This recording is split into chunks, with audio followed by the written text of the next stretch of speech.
Amin, amin, amin. Iya, shalom saudara. Saya percaya kita semua dalam keadaan yang baik dan luar biasa tentunya. Ya, di hari-hari ini kita melihat ada banyak goncangan, bahkan mungkin kita sendiri sedang tergoncang ya. Tapi bagi orang yang percaya pada Tuhan, mari kita menanggapinya dengan cara yang benar ya. Yang terpenting adalah respon kita saudara. Semua akan terjadi, bahkan firman Tuhan bilang goncangan itu akan datang.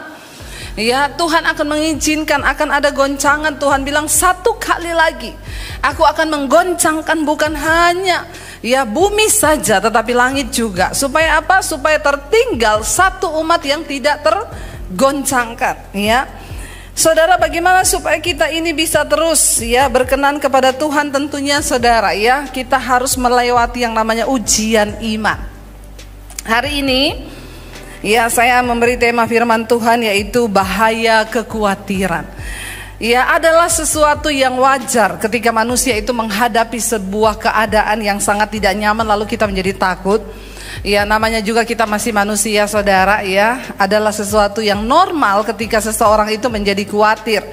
Tetapi saudara, jangan biarkan kekhawatiran itu menguasai hidup kita ya.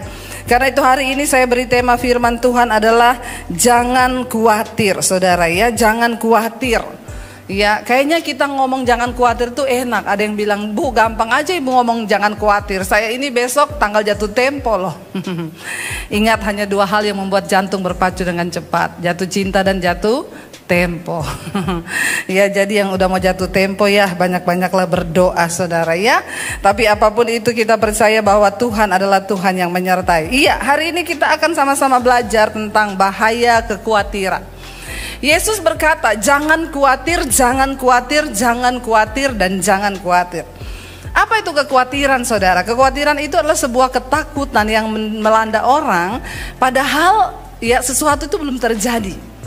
Ya, kekhawatiran adalah ketakutan akan sesuatu yang bahkan belum terjadi. Ya, sesuatu yang belum terjadi kita sudah takut duluan. Rugi nggak saudara? Sebenarnya rugi. Tapi yang namanya manusia, ya. Dan saudara, kita akan sama-sama belajar kenapa Yesus berkata jangan khawatir.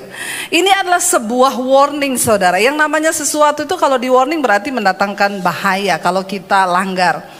Contoh ya, kita kalau naik pesawat udah dibilang jangan mengaktifkan ya telepon seluler atau apapun ya yang bisa menyebabkan kebakaran.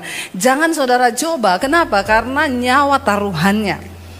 Ya, nah hari ini kalau Yesus berkata jangan khawatir, berarti kan ada sesuatu yang dapat menimbulkan bahaya dalam hidup kita.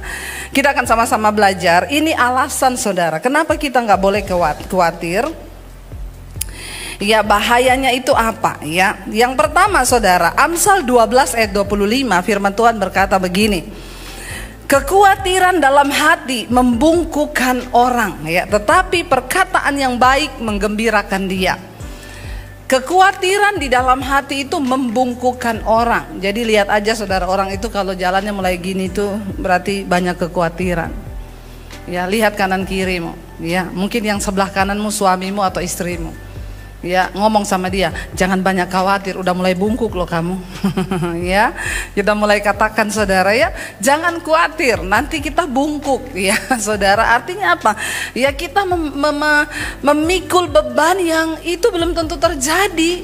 Ya, kenapa kita sudah harus takut? Ya, itu pun bahkan belum terjadi, belum kejadian. Ya, yang pertama saudara, firman Tuhan berkata, kita tidak boleh khawatir karena kekhawatiran itu membungkukkan orang. Bahaya yang pertama, ternyata kekhawatiran itu bisa bikin bungkuk alias membuat fisik kita terganggu ya. Saudara, kekhawatiran itu bukan hanya berdampak kepada jiwa tetapi pada fisik juga loh. Kalau Alkitab yang berkata itu berarti benar. Yang pertama, bahaya dari kekhawatiran, fisik kita itu bisa bungkuk. Dengan kata lain, orang yang banyak khawatir itu suka sakit kepala ya. Jadi hari-hari ini kalau saudara banyak sakit kepala, berarti saudara mulai banyak khawatir. Yang kedua saudara ya, apa bahaya dari orang yang khawatir itu? Amsal 25 ya, ayat yang ke-26 di sana dikatakan, seperti mata air yang keruh dan sumber yang kotor, demikianlah orang benar yang khawatir di hadapan orang fasik. Wow, mengerikan. Seperti mata air yang keruh dan yang kotor, kata ayat ini. Demikianlah orang benar yang khawatir, ya. Jadi kita ini kalau khawatir dalam hidup ini dikatakan kita ini seperti mata air yang keruh atau yang kotor. Saudara, kita menjadi orang benar yang dipanggil Tuhan, tentunya hidup kita ini kita pengen sesuatu yang murni, yang keluar dari dalam diri kita itu bersih. Tetapi orang yang khawatir, Alkitab berkata dia seperti mata air yang keruh dan juga mata air yang kotor. Yesus berkata, ya hati kita ini sumber dari segala sesuatu. Kalau di hati kita itu bersih, maka yang keluar itu sesuatu yang bersih. Tapi kalau hati kita khawatir, maka yang keluar dalam diri kita adalah sesuatu yang kotor. Ucapannya, saudara, ya perbuatannya, tingkah lakunya itu sesuatu yang tidak benar. Kekhawatiran itu sangat berpengaruh ya kepada apa yang ada di luar diri kita. Karena itu hati-hati, saudara. Saya percaya kita semua mau menjadi orang yang benar, menjadi orang yang seperti mata air yang murni, bukan mata air yang kotor. Yang ketiga, saudara, kenapa kita nggak boleh khawatir? Bahayanya itu apa? Lukas 8 ayat yang ke-14, ya. Lukas 8 ayat 14, ya, di sana Yesus berkata begini. Ya, yang jatuh dalam semak duri ialah orang yang mendengar firman. Ini Yesus sedang berbicara tentang perumpamaan firman itu seperti benih yang ditabur. Ya, ayat Lukas 8 ayat 14, yang jatuh, benih yang ditabur, yang jatuh dalam semak duri ialah orang yang telah mendengar firman itu, dan dalam pertumbuhan selanjutnya mereka terhimpit oleh kekhawatiran, ya, sehingga mereka tidak menghasilkan buah. Saudara, jadi orang yang khawatir itu, saudara, dia itu seperti benih. Kalau dia mendengar firman, firman itu seperti benih yang ditabur di semak duri, ya. Artinya apa? Ketika orang itu, saudara, telah mendengar firman, ya, dan selanjutnya pertumbuhan itu terhimpit oleh kekhawatiran. Kenapa kita nggak pernah melihat mujizat Tuhan? Terlalu banyak khawatir hidup kita. Kenapa kita nggak pernah bisa melihat buah di dalam hidup kita? Karena kebanyakan khawatir. Nanti kita akan lihat masih banyak nih ayat tentang kekhawatiran. Kalau Yesus sudah berkata jangan khawatir, jangan khawatir, jangan khawatir, ini adalah sebuah warning, saudara, bagi kita. Berarti itu akan menimbulkan sesuatu yang berbahaya. Yang tadi pertama bungkuk, yang kedua kita ini seperti mata air yang keruh dan kotor. Makanya orang itu dalam hidup tidak bisa menjadi berkat. Nggak usah jauh-jauh bicara jadi berkat buat bangsa-bangsa. Di dalam rumah sendiri saja. Sudahkah kita menjadi istri yang tidak khawatir, sehingga yang keluar dari mulut kita itu sesuatu yang membangun? Kalau orang itu banyak khawatir, yang keluar dari mulutnya itu sesuatu yang tidak membangun. Ya, suaminya pulang kerja udah nggak bawa uang, ya, istri tanya, kamu mana uang hasil kerjamu? Nggak ada, mah. Makanya kamu itu, ya, orang seperti ini bagaimana rumah tangganya bisa diberkati, saudara? Ya, kalau kita menjadi orang yang percaya pada Tuhan, tidak ada khawatir. Di saat suami mungkin tidak punya uang, kita menjadi istri yang menguatkan. Amin, ibu-ibu. Ya, yang di rumah amin. Yang di sini ada amin. Kalau nggak ada amin, ya, saya tutup dalam doa. Ya, Alkitab berkata, saudara, ya, kalau orang itu banyak khawatir, maka dia tidak akan berbuah dalam hidupnya. Boro-boro lihat mujizat, ya, rumah tanggamu tidak akan diberkati, pekerjaanmu tidak akan diberkati oleh Tuhan. Bahkan apapun yang engkau lakukan dengan tanganmu tidak akan berhasil. Kenapa? Karena firman yang engkau dengar, mungkin saudara ke gereja setiap hari Minggu, mungkin saudara dengar ibadah online. Ya, setiap hari itu firman terus yang saudara dengar, atau mungkin saudara pelayanan di gereja. Ya, tapi hidupmu nggak pernah ada buahnya. Kenapa, saudara? Karena banyak kekhawatiran dalam hatimu. Kita ini percaya pada Tuhan, disuruh percaya, sudah percaya saja. Ya, daripada khawatir lebih baik percaya. Orang yang tidak percaya Tuhan itu, orang yang khawatir itu sama dengan orang yang tidak mempercayai Tuhan. Sekalipun dia mendengar firman, ayat ini berkata firman itu seperti ditabur di semak duri.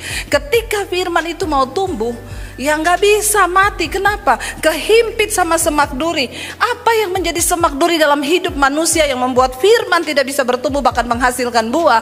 Salah satunya adalah kekhawatiran, kata firman Tuhan. Ya, jadi jangan khawatir, saudara. Kenapa? Karena khawatir bisa membunuh benih firman yang ada dalam hidupmu. Firman yang kita dengar itu harus bertumbuh di tanah yang subur.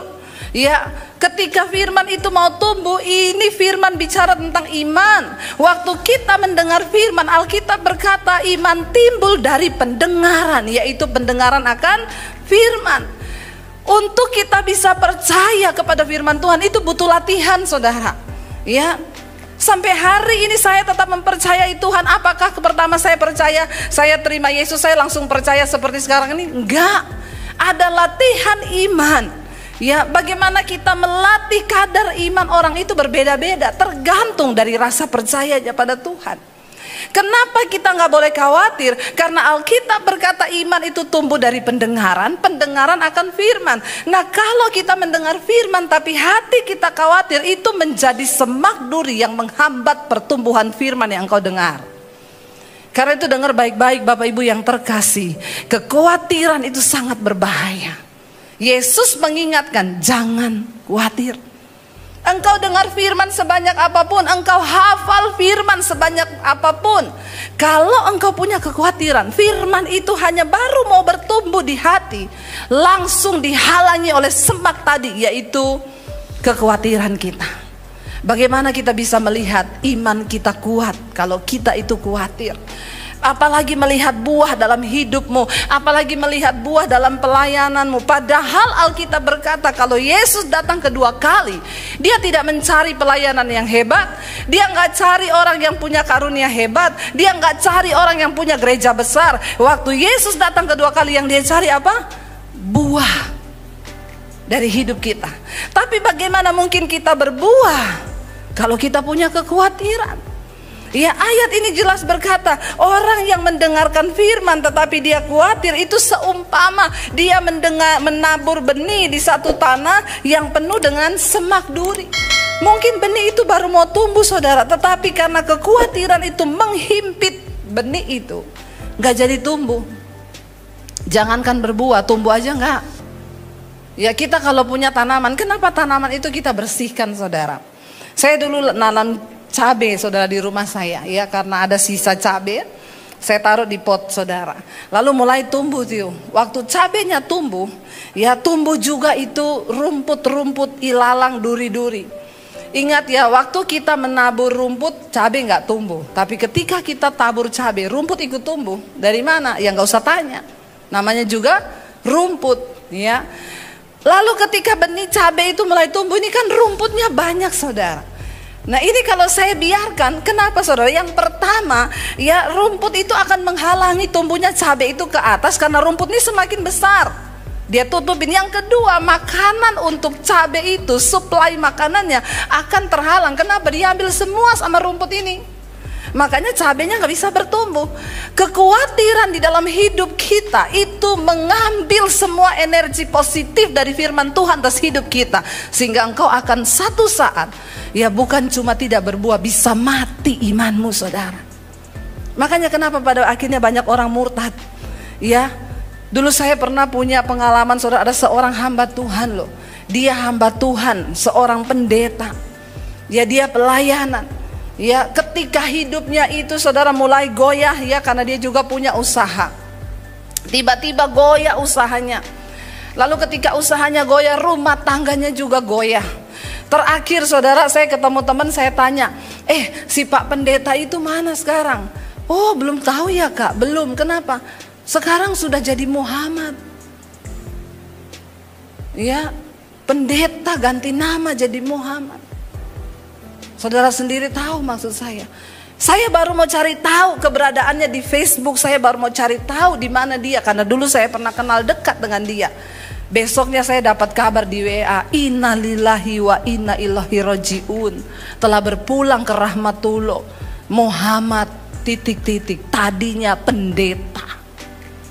Kenapa bisa mati imannya, saudara? Bukan cuma orangnya, ya, imannya bisa mati lalu berganti nama. Kenapa, saudara? Ya, karena tidak sungguh-sungguh mempercayai Tuhan. Hari-hari ini kita semua sedang diuji. Tetapi orang yang mau terus mempercayai Tuhan, engkau akan melihat perbedaan yang nyata, kata firman Tuhan, di hari-hari terakhir ini. Pakai kesempatan ini untuk membuktikan imanmu kepada Tuhan. Amin, saudara. Ya, jangan biarkan semak duri itu tumbuh di dalam hidupmu. Mari kita terus mau berkata, Tuhan, uji kami. Menghadapi hari-hari sulit ini kami terus akan melihat pemeliharaan Tuhan. Kami tidak mau membiarkan semak duri kekhawatiran itu menghalangi benih firman Tuhan bertumbuh dalam hidup kami. Yang berikutnya saudara, kenapa kita nggak boleh khawatir? Lukas 10 ayat 41 ini kisah tentang Marta dan Maria, ya. Maria itu ketika Yesus datang dia langsung mengambil tempat terdekat dengan Yesus, yaitu duduk di bawah kaki Yesus dan menyerap semua pengajaran dan khotbah yang Yesus berikan. Tapi Marta sibuk di dapur bikin teh, bikin makanan, bikin ini, bikin itu, ya. Lalu ketika Yesus datang, mereka datang berdua, Yesus berkata kepada Marta, tetapi Tuhan menjawab, Lukas 10 ayat 41. Tetapi Tuhan menjawabnya, Marta, Marta, ya, engkau khawatir dan menyusahkan diri dengan banyak perkara. Jadi dengan kata lain saya ambil kata khawatir di situ, Yesus berkata, engkau khawatir dan menyusahkan diri dengan banyak perkara. Orang yang khawatir itu berarti orang yang menyusahkan diri. Ya, nggak usah disusahkan, memang hidup ini sudah susah. Jadi jangan tambah menyusahkan diri dengan kekhawatiran. Yang namanya hidup ini memang rumit saudara. Kalau sederhana itu rumah makan Padang. Ya, namanya juga hidup pasti rumit. Ya, tetapi Yesus berkata kita menjalani hidup ini pasti akan ada kesukaran. Tapi jangan engkau tambahin dengan menyusahkan diri. Karena apa? Kekhawatiran. Jadi ternyata kekhawatiran itu menyusahkan diri. Banyak orang-orang itu sakit bukan karena keadaannya yang buruk, tetapi karena dia menakutkan sesuatu yang buruk. Ada banyak orang hari ini datang kepada saya, Bu, saya nih asam lambung akut. Ya, asam lambung akut, sudah ke dokter Bu? Sudah. Ya, terus dokter bilang apa? Dokter bilang jangan banyak pikiran. Memang orang asam lambung itu pasti karena banyak pikiran, stres. Ya, karena lambung itu tempat duduknya pikiran. Ya, jadi saudara, saya bilang terus Ibu, ya, apa yang Ibu pikir? Dan yang lucunya saudara, waktu saya tanya begitu, nggak sadar ngomong gini, ya sebenarnya sih saya nggak mikir apa-apa. Tapi dari caranya ngomong aja saya tahu ini ibu ini punya banyak kesusahan diri. Saya bilang gini, Bu, jangan ngomong ibu nggak mikir apa-apa deh. Mungkin saking kebanyakan sampai udah bingung ibu mikir apa yang ibu pikirin. Saking kebanyakan. Sekarang saya mau tanya dulu, sekarang ini ibu ada masalah apa yang paling bermasalah dalam ibu ini? Ibu ini sekarang siapa? Saya ini saudara setiap hari nangani konseling. Ya kadang-kadang makanya saya bilang ya aduh ya, saya sama suami saya ngobrol-ngobrol. Terus kalau pendeta ada masalah konseling sama siapa ya? Pendeta nggak boleh konseling. Konselingnya sama Tuhan. Makanya orang yang melayani itu harus sudah lebih dulu kuat baru boleh melayani. Kalau enggak stres loh saudara. Setiap hari itu orang datang, Bu, ya ada yang aneh-aneh lagi, Bu, uang saya tiap hari hilang dicolong suami saya, Bu. Apa yang harus saya lakukan? Saya bilang jangan didoakan itu uang, Ibu taruh di bank biar tidak dicolong suamimu. Ya, yang begini ditanyain sama saya loh saudara. Ya, ada lagi Bu, jadi kredit rumah saya ini kan sudah mau jatuh tempo Bu. Menurut Ibu itu gimana ya? Saya jual atau biarin diambil bank? Ibu konsultasikan dengan pihak bank saja. Jangan tanya sama saya. Ya, karena saya bukan orang bank. Jadi aneh-aneh saudara, tapi ya itulah ya kita nih hamba Tuhan harus siap. Lalu saya tanya ibu itu, Bu coba ibu pikir deh, ibu punya masalah yang paling rumit sekarang yang sedang jadi beban di hati ibu itu apa? Saya ini lagi berantem sama anak saya Bu. Nah iya kan, tadinya katanya tidak ada pikiran. Tapi waktu saya tanya, saya ini lagi berantem sama anak saya Bu. Kenapa anak ibu? Jadi gini Bu, saya itu kan, ya saya itu mau ya hidup dia itu ya lebih baik ke depan. Saya itu maunya gini, ya dia sih sudah kerja Bu. puji Tuhan dapat pekerjaan yang bagus. Ya jadi saya maunya itu dia itu begini. Ibu, saya tahu kenapa ibu asam lambung. Anaknya ibu udah gede tua, ibu atur semua hidupnya. Kenapa ibu stres? Terlalu banyak khawatir di hatimu. Jadi dia itu tiap hari negur anaknya, kamu itu gini ya, nanti kalau cari jodoh tuh begini, nanti kalau gini. Nah, ibu dia kan udah gede. Tapi saya nggak mau dia salah pergaulan. Saya tahu bu, semua orang tua itu nggak mau anaknya salah pergaulan. Tapi kenapa ibu asam lambung akut? Karena ibu mencoba mengendalikan semua keadaan di sekelilingmu. Ibu harus mendengar saya baik-baik bu. Tidak ada satu orang pun yang bisa mengubah orang lain. Ibu gak bisa rubah suami, ibu gak bisa rubah anak. Tapi ibu bisa mengubah cara ibu berespon terhadap semua keadaan. Amin. Orang yang tidak khawatir itu belajar mempercayakan kepada Tuhan. Ya, ada ibu-ibu telepon saya. Shalom Bu Debbie. Saya, iya shalom ibu, ada apa ibu? Ibu, saya sudah bosan hidup, mau mati, saya doakan bagaimana? Jangan ibu. Loh tadi katanya udah bosan hidup. Kenapa ibu bosan hidup? Suami saya selingkuh bu. Saya baru keluar rumah sakit jiwa beberapa bulan lalu. Aduh, suami yang selingkuh, ibu yang gila. Jangan mau, ya. Ibu jangan mencintai siapapun melebihi Tuhan. Apalagi dia bilang saya sudah mau bunuh diri bu.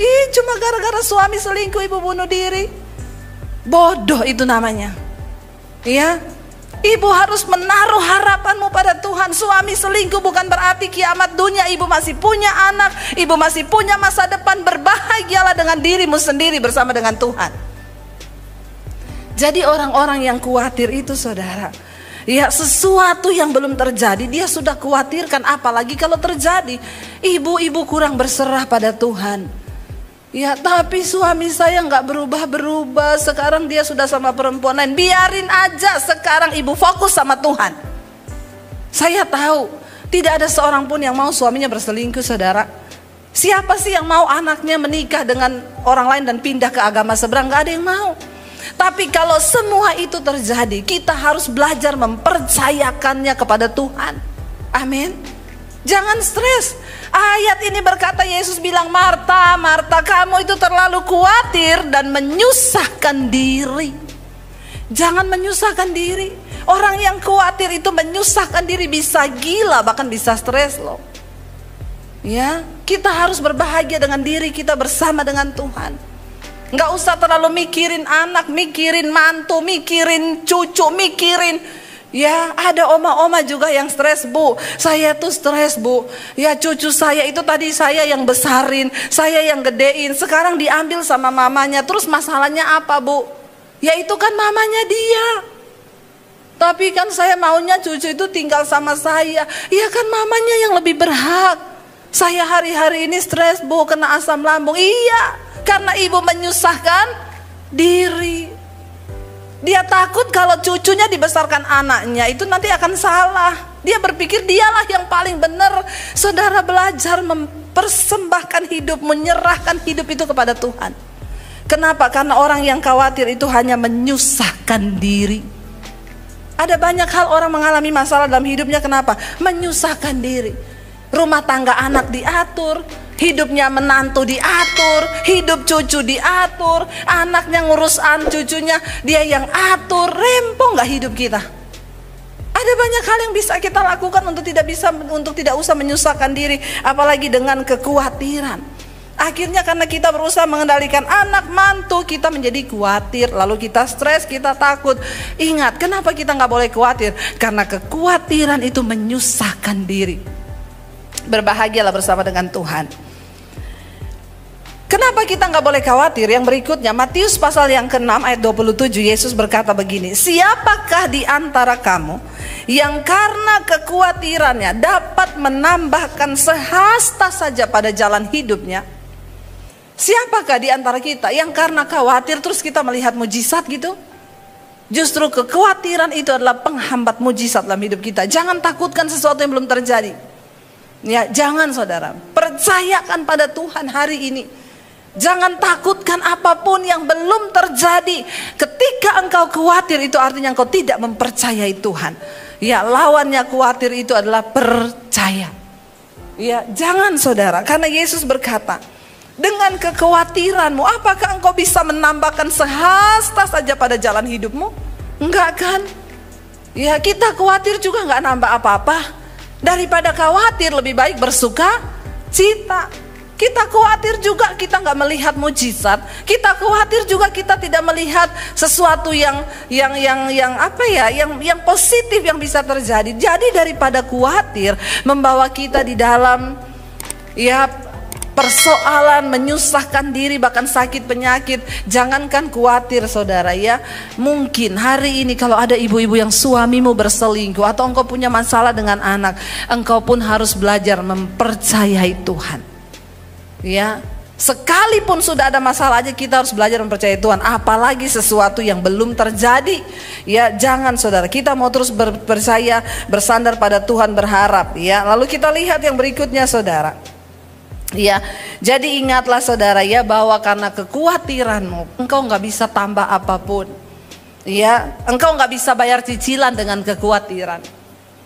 Ya, engkau nggak bisa menambahkan jumlah rekeningmu dengan kekhawatiranmu. Lebih baik belajar percaya. Ya, ada kesaksian dari seorang ibu, Bu, ya tadinya saya itu khawatir banget karena masalah keuangan ya, di dalam pandemi ini keuangan suami dan saya itu dalam rumah tangga agak berkurang. Tapi setiap malam saya mendengarkan khotbah-khotbah ibu ya, dan ketika khawatir itu datang saya berdoa, Tuhan aku mempercayai Engkau, Tuhan yang sanggup memelihara hidup kami. Di saat benar-benar saya lagi butuh uang Bu, ya tiba-tiba ada sejumlah transferan masuk di rekening saya, yang itu tulisannya adalah komisi gaji. Ya, saya bilang, Bu, ketika engkau belajar mempercayai Tuhan, maka engkau akan melihat mujizat. Tapi ketika engkau khawatir, takut, maka itu akan menjadi penghalang mujizat terjadi atas hidupmu. Tuhan tidak bisa bekerja ketika engkau khawatir. Ya, Tuhan akan melakukan firman-Nya kepada orang-orang yang tidak khawatir. Mari hari-hari ini saudara, kita mau belajar terus memperkatakan firman Tuhan. Saudara, yang berikutnya kita akan lihat saudara ya. Saya percaya ketika kita khawatir itu hanya akan mendatangkan sesuatu yang negatif. Tetapi ketika kita mau terus belajar mempercayai Tuhan, ini alasannya kenapa juga kita nggak boleh khawatir. Tadi sebab ya apa sebab kalau kita khawatir. Sekarang alasan kita tidak boleh khawatir ini. Matius 6 ayat 32 sampai 34, Yesus berkata begini. Ya, Yesus berkata di Matius 6 ini semua jangan khawatir, jangan khawatir. Kalau saudara baca dari satu perikop ini, ya Yesus berkata jangan kamu khawatir akan makanan, jangan khawatir akan pakaian. Kenapa? Karena tubuh itu lebih penting daripada makanan, daripada pakaian, dan hidup itu lebih penting daripada makanan. Ya, lalu pasal 6 ayat 32 dan 34 sampai 34 Yesus berkata begini. Semua itu dicari bangsa-bangsa yang tidak mengenal Allah ya. Akan tetapi Bapamu yang di sorga tahu bahwa kamu memerlukan semuanya itu. Ya, tetapi carilah dahulu kerajaan Allah dan kebenarannya, maka semuanya itu akan ditambahkan kepadamu. Sebab itu janganlah kamu khawatir akan hari besok, karena besok mempunyai kesusahannya sendiri. Kesusahan sehari cukup untuk sehari. Ya, ini alasan kenapa kita nggak boleh khawatir. Karena kalau kita khawatir akan makanan, memang orang itu apa sih yang dikhawatirkan? Makanan, pakaian, apa yang akan dipakai, apa yang akan dimakan, apa yang akan diminum, itu rata-rata. Ya, kenapa kita nggak boleh mengkhawatirkan hidup kita? Karena semua itu dicari oleh orang-orang yang tidak mengenal Allah. Artinya apa? Kalau kita mengkhawatirkan sesuatu yang di dunia ini, maka kita sedang gagal fokus. Ya. Engkau gagal fokus saudara. Waktu engkau fokus pada Tuhan, bukankah Dia Bapa pencipta segala sesuatu? Ya saudara, kalau engkau tidak beriman, ya jangan coba ikut Tuhan. Ya, karena hanya orang-orang yang beriman yang boleh sungguh-sungguh mengikuti Tuhan. Apa itu iman? Dasar dari segala sesuatu yang kita harapkan dan bukti dari segala sesuatu yang belum kita lihat. Saya mengerti karena keadaan zaman kesusahan ini, hari-hari ini banyak orang terus memakai kekuatan pikiran. Tapi jangan pernah lupa, Tuhan itu turut bekerja untuk mendatangkan kebaikan bagi orang-orang yang mengasihi Dia. Kita harus masih tetap percaya ada alam supranatural di mana Tuhan sanggup bekerja di dalamnya. Sesuatu yang gak pernah terpikir. Ya, saya kemarin mendengar kesaksian dari seseorang, saudara. Dia menelpon saya, dia setia mendengarkan khotbah-khotbah saya di YouTube saya. Dia cerita, dia pulang dari Amerika, lalu dia menikah. Ketika dia menikah, dia akhirnya harus tinggal di Indonesia. Tapi tiba-tiba saudara, dia sudah meninggalkan semua kenyamanan di Amerika. Dia bilang, ibu bayangkan dalam usia muda saya sudah jadi milioner, bu, dengan gaji saya di sana yang begitu besar. Tapi saya harus meninggalkan semuanya, saya harus menikah di Indonesia. Dan kalau saya di Indonesia, saya lebih dekat dengan Tuhan. Kalau di sana memang saya dapat semua uang, kekayaan, jabatan, tapi saya jauh dari Tuhan. Disitulah saya harus memilih.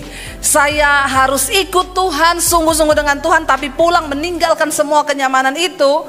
Ya, saya sudah dijanjikan untuk sebuah tempat tinggal di tempat kalangan yang mewah di Amerika, bu.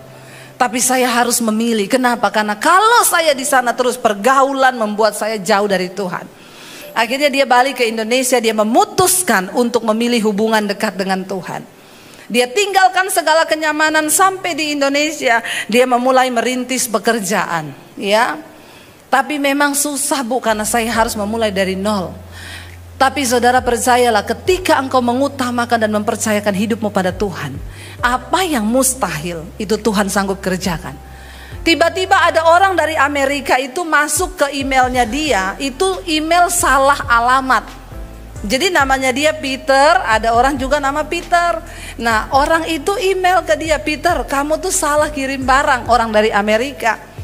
Dia balas, sorry saya bukan Peter itu, tapi memang namanya saya Peter. Orang yang di Amerika bilang, hey, oh iya saya ingat kamu Peter yang di perusahaan ini. Iya, sekarang kamu di mana? Lama kok nggak tahu alamatnya. Oh, saya sudah di Indonesia. Wow, kebetulan sekali kami lagi buka satu usaha. Sekarang sudah ada di Jepang dan beberapa di negara-negara. Kami mau buka di Indonesia. Kamu mau nggak? Dia dibukain kantor di Jakarta, semua biaya dari Amerika. Dia jadi konsultan, saudara. Dia bilang, ibu, saya terheran-heran, gaji saya itu dolar, bu. Dan di saat pandemi seperti ini, saya menerima gaji yang cukup besar. Saudara, orang itu kalau mau hidup berkenan dan percaya Tuhan, dikejar-kejar berkat loh. Bener. Ada hal-hal yang kita gak mengerti secara nalar yang sanggup Tuhan kerjakan. Di masa pandemi ini, ketika juga saya pertama kali waktu mau masuk pandemi, saya dan suami agak ketakutan. Ya, semua jadwal cancel. Semua, bu, maaf ya, jadwal di cancel. Padahal saya ini kan sudah 1 tahun ke depan itu udah ada jadwal. Tapi karena pandemi semua satu persatu, bu, cancel dulu ya, cancel. Sampai kapan? Nggak tahu. Sampai kapan kita juga belum tahu. Secara manusia, kami itu hidup dari pelayanan. Ya, kita nggak tahu mau berharap di mana pas anak saya mau masuk kuliah. Begitu banyak ketakutan di benak kami. Ya, tetapi Tuhan itu sanggup membuka jalan. Saudara tahu sampai hari ini pelayanan saya begitu padat dari sebelum pandemi. Sekarang pelayanan lewat Zoom, yang undang bukan cuma dari Indonesia, dari Amerika, dari Paris, dari semua negara-negara. Bahkan yang mengherankan lagi di pandemi ini, tiba-tiba saya bisa melukis. Ya, dan itu wow, luar biasa, saya tidak menyangka, saudara. Ya, sekarang kebanjiran pesanan lukisan. Tapi apa yang Tuhan buat? Ya, di saat anak saya pas mau masuk kuliah, ada orang yang beli lukisan saya 75 juta. Saya bersaksi untuk kemuliaan Tuhan. Dan sampai hari ini saya melihat Tuhan pelihara kami. Orang-orang yang berjalan dan menaruh iman dan harapnya. Ketika kami mulai memasuki pandemi, kami berkata kita nggak tahu nanti hidup bagaimana.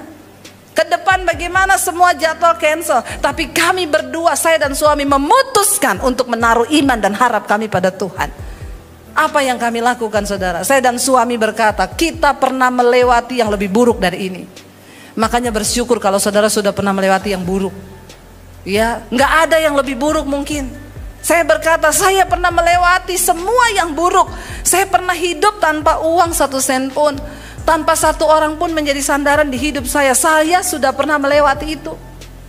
Saya bilang sama suami saya, ya saya sudah pernah melewati yang terburuk di hidup saya, tapi Tuhan gak pernah tinggalkan saya. Apalagi cuma yang begini, ini mah biasa. Ya, di saat kita nggak punya apa-apa aja Tuhan menyertai, apalagi ini saudara, ya kita sudah lebih daripada yang dulu. Kita nggak perlu takut, taruh iman kita pada Tuhan. Dan saya mau bersaksi kepada saudara, hari-hari ini kami diberkati sangat-sangat luar biasa. Dan bukan cuma itu, kita harus menjadi berkat juga bagi orang yang lain. Saudara, saya melihat ketika kita menaruh harapan, jangan khawatir. Yesus bilang itu semua dicari oleh bangsa-bangsa yang tidak mengenal Allah. Ya, jangan pikir itu. Kenapa saudara? Karena Yesus bilang kesusahan sehari cukup untuk sehari. Besok itu ada kesusahannya sendiri. Jangan saudara pikir yang besok belum terjadi. Pikir aja yang sekarang. Amin saudara. Ya, ada orang-orang yang kebingungan, yang kaya-kaya banget. Bu, saya ketakutan. Kenapa? Kalau saya mati nanti harta saya mau dikemanain loh. Mikir mau kasih harta aja bingung loh. Ya, saya bilang kan belum tahu matinya kapan kan? Iya, tapi saya bingung. Ya udah kalau mati aja nggak apa-apa. Hartanya biar yang urus orang lain. Amin saudara. Ngapain sih kita berat-beratkan hidup, menyusahkan diri, memikirkan yang aneh-aneh? Mari kita fokus hanya pada Tuhan. Kesusahan sehari cukup untuk sehari, besok ada kesusahannya sendiri. Kita lihat yang berikutnya saudara. Ya, kenapa? Apa alasan kita itu nggak perlu khawatir? Jadi ingat ya, semua itu dicari oleh bangsa-bangsa yang tidak mengenal Allah. Yesus berkata, akan tetapi Bapamu yang di sorga, ya, tahu bahwa kamu memerlukan semua itu. Ingat, Bapa itu maha tahu, tapi kita sok tahu. Ya, Bapa itu maha tahu kamu memerlukan semuanya itu. Kita ini hanya cukup apa? Kenalilah Tuhanmu. Mari kita mengenal Tuhan dengan benar supaya kita punya iman yang benar. Kalau kita nggak mengenal Tuhan dengan benar, susah saudara. Kenalilah Tuhan dengan benar supaya engkau nggak mudah bimbang. Ya, masalahnya banyak orang Kristen itu tidak mengenal Tuhan dengan benar. Jadinya dia nggak tahu firman. Kalau kita tahu firman, ayat ini dengan jelas berkata, Bapamu itu tahu kalau kamu memerlukan semuanya itu. Lalu apa yang harus kita lakukan? Kalau hari ini kami sedang khawatir, Bu. Mazmur 55 ayat 23. Firman Tuhan berkata, Mazmur 55 ayat 23, serahkanlah khawatirmu kepada Tuhan, maka Ia akan memelihara engkau. Tidak untuk selama-lamanya dibiarkannya orang benar itu goyah. Amin. Apa yang harus aku lakukan, Bu? Kalau hari ini aku sedang khawatir, datang di kaki Tuhan. Saya cuma mau bilang saudara, tidak ada orang kaya yang hebat yang bisa menolong saudara. Tidak ada pendeta hebat yang bisa mendoakan saudara. Tidak ada dokter hebat yang bisa menyembuhkan saudara. Tidak ada psikiater hebat yang bisa memberikan engkau motivasi untuk bangkit. Engkau punya Tuhan yang hebat. Apa yang harus kita lakukan ketika kita khawatir? Datang di kakinya. Ayat ini berkata, serahkanlah segala kekhawatiranmu kepada Tuhan, sebab Dia yang menanggung engkau. Karena tidak untuk selama-lamanya dibiarkannya orang benar itu goyah. Kalau ayat ini berkata tidak untuk selama-lamanya dibiarkannya orang benar itu goyah, berarti ada saat-saat memang Tuhan izinkan orang benar itu goyah. Tetapi ingat, tidak untuk selamanya. Ya, tidak untuk selamanya kita dibiarkan goyah. Tetapi memang ada waktu-waktu kita harus diuji imannya. Saudara, orang yang dikatakan beriman itu orang yang seperti apa? Orang yang sudah melewati ujian iman. Kalau hari-hari ini saudara belum diuji, saya doakan supaya saudara diuji. Bilang amin. Nggak ada yang amin. Ya, giliran diomongi mau diuji nggak ada yang amin. Kalau diberkati amin, amin kenceng. Giliran saya doakan diuji. Yes ya, biar kita mau berkata seperti Daud. Ujilah aku Tuhan, cobalah aku Tuhan, selidiki hatiku dan batinku. Daud bilang apa? Mataku tertuju kepadamu. Serahkanlah segala khawatirmu kepada Tuhan. Sebab Tuhan yang menanggung hidup kita. Dan tidak untuk selama-lamanya dibiarkan orang benar itu goyah. Ada saat-saat Tuhan izinkan kita goyah. Ada saat-saatnya. Mungkin hari-hari ini engkau terlalu menaruh harapan pada uang. Ada saatnya Tuhan izinkan uangmu hilang. Dan imanmu goyah. Supaya apa? Engkau menaruh harapmu pada Tuhan.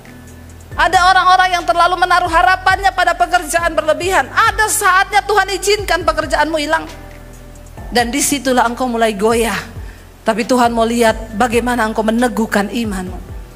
Ada saatnya Tuhan izinkan kita kehilangan keluarga. Ya, ketika keluarga menjadi satu-satunya sandaran dan tempat kita hidup. Saya pernah mengalami.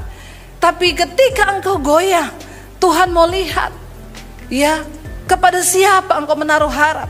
Saya ingat sekali waktu saya diusir dari keluarga saya, papi saya bilang, kamu jangan bawa ijazah. Saya mau lihat Yesus kasih makan kamu pakai apa.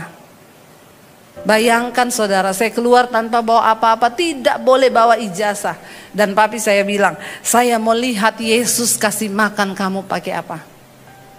Tapi saya mau bilang hari ini saudara, ketika aku menaruh harapanku pada Tuhan, Alkitab berkata, dia adalah sauh yang teguh. Ya, apa itu sauh? Kalau kapal itu mau bersandar, ya, nanti dilempar jangkar. Ya, lalu diikat pada sauh itu, sauh yang teguh itu tidak akan tergoyah, bahkan kapal itu nggak bisa lari kemana-mana. Mari kita taruh iman kita kepada Kristus, dia sauh yang teguh saudara, yang tidak akan pernah membiarkan kita ini ya jauh atau kita ini hidup kita berantakan. Hanya sejauh mana engkau menaruh harapanmu kepada Tuhan, engkau akan melihat Tuhan turut bekerja mendatangkan kebaikan di hidupmu. Mari kita renungkan firman ini saudara.